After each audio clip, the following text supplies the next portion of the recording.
Welcome to the Deep Dive. We're the show that cuts through the noise, pulls out the really powerful, surprising, and useful ideas, and, well, serves them up just for you. That's the goal. And today, we're diving into something fascinating.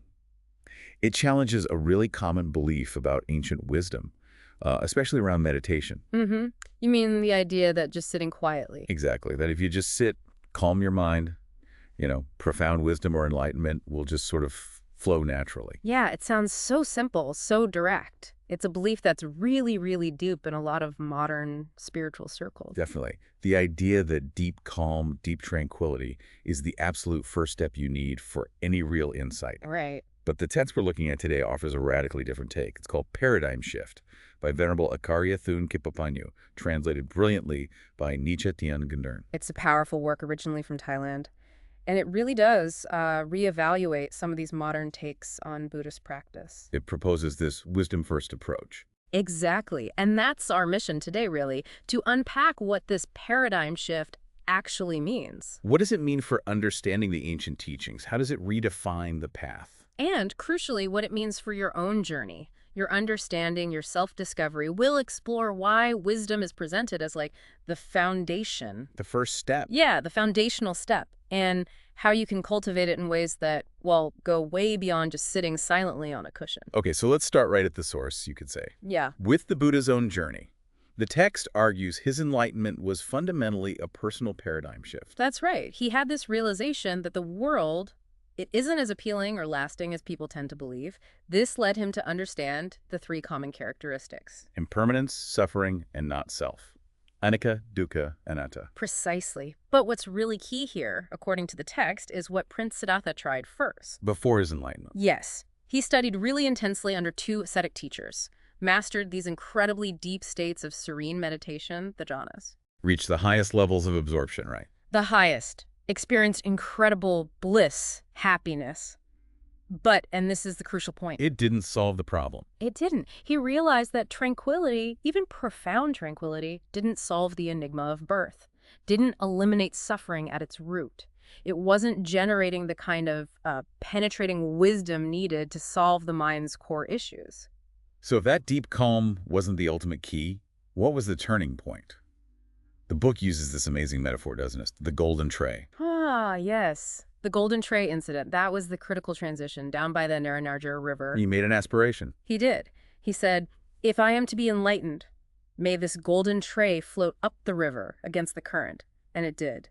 But then, crucially, he used wisdom to contemplate this. He internalized the event, compared it to his own mind. How so? The tray floating upstream against the flow, that symbolized a mind liberated from defilements, from kilesa, from desires, tantra, no longer bound to rebirth. And floating downstream. Floating with the current, carried endlessly. That was like a mind clouded by delusion, moha, and ignorance, abhijja, compulsively reborn again and again. So it was the thinking about it. Yes. This act of thinking against the grain, using wisdom to analyze a metaphor and apply it to his own internal state. That was the key. It unlocked his insight into the true cause of human birth and suffering. Not a flash from meditation, but a deep contemplation of reality. Okay. The book also mentions something called asavakayanya. How does that fit in? Is it a method? That's a really important distinction the text makes, asavakayanya. It's the knowledge that the mental intoxications, the asavas, will be extinguished. So it's not the tool you use. Exactly. It's not the technique or the method that gets rid of the defilements. It's more like the final confirmation, the aha moment right at the very end of the path. What a signal. A signal, yeah. The ultimate landmark that confirms you've completed the journey, you've arrived. It means the wisdom cultivated before that point is what did the actual work of clearing things out. Not this final knowledge itself. Yeah. Right. It just confirms the job is done. That clarifies a lot. So the Buddha's own breakthrough was wisdom first. What does this imply for you listening, for your practice? Well, the text offers a really helpful framework here. It identifies two distinct types of practitioners. Understanding this can help you align your practice with your natural strength. Okay, what are these types? First, there's the ceto-vimutti type. These are people who maybe in past lives really excelled at tranquil meditation, at ñāṇa. They can achieve that deep calm. So they're naturally good at settling the mind. Yes. But the text insists that even for them, in the final stages, Wisdom is still absolutely necessary to break free completely. Okay, and the other type? That's the paññā-vimutti type. Those who cultivated the perfection of wisdom, paññā-parami, in the past. Their strength is wisdom. Their strength is wisdom.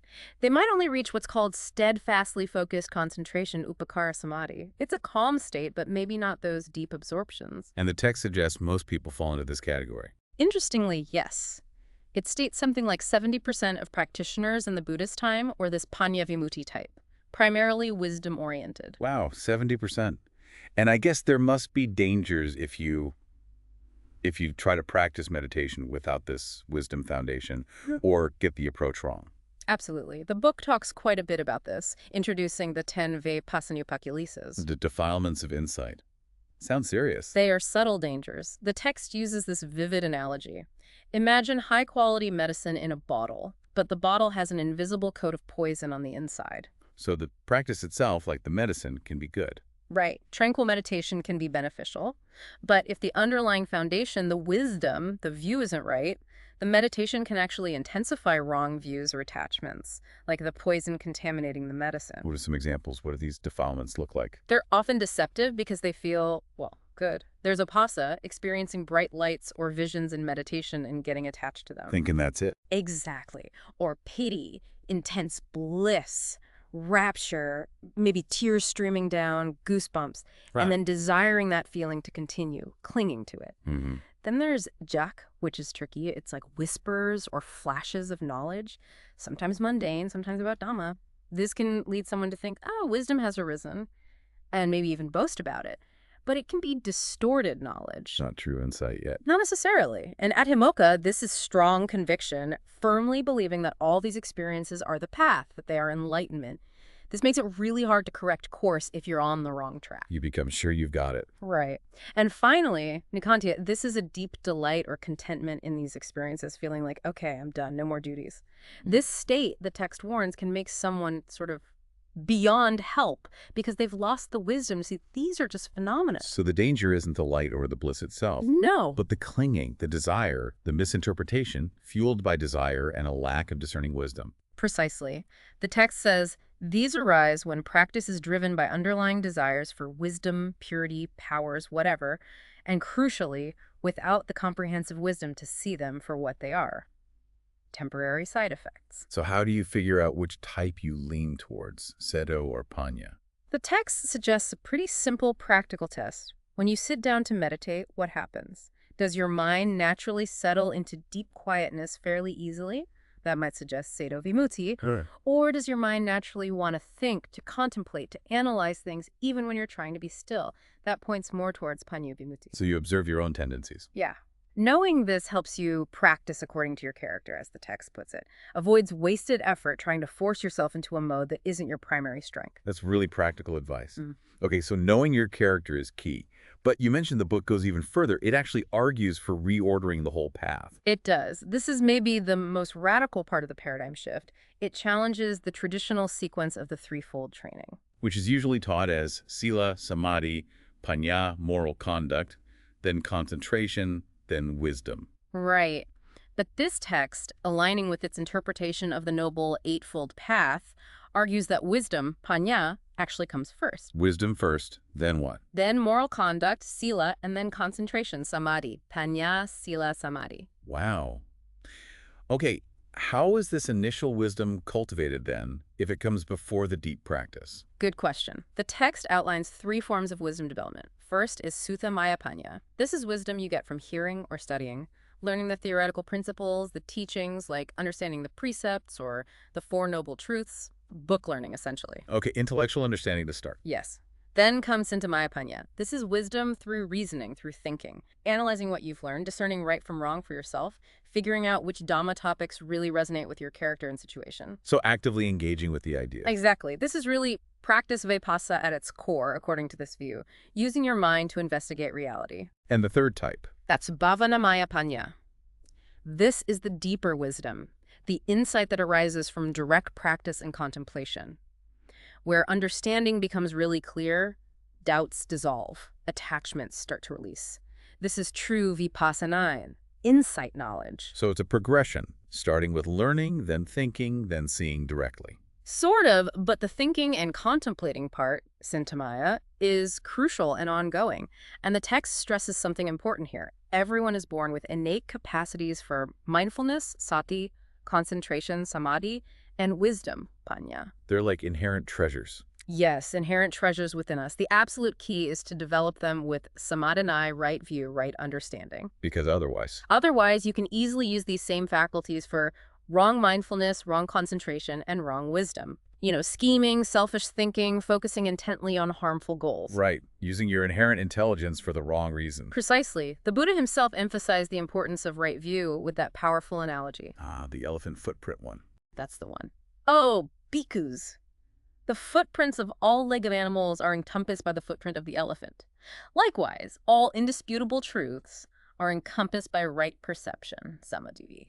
It really drives home that right perception, right view is the absolute foundation, the taproot for everything else on the path. Exactly. It holds everything else together. Okay, this reordering wisdom, then conduct, then concentration is a profound shift.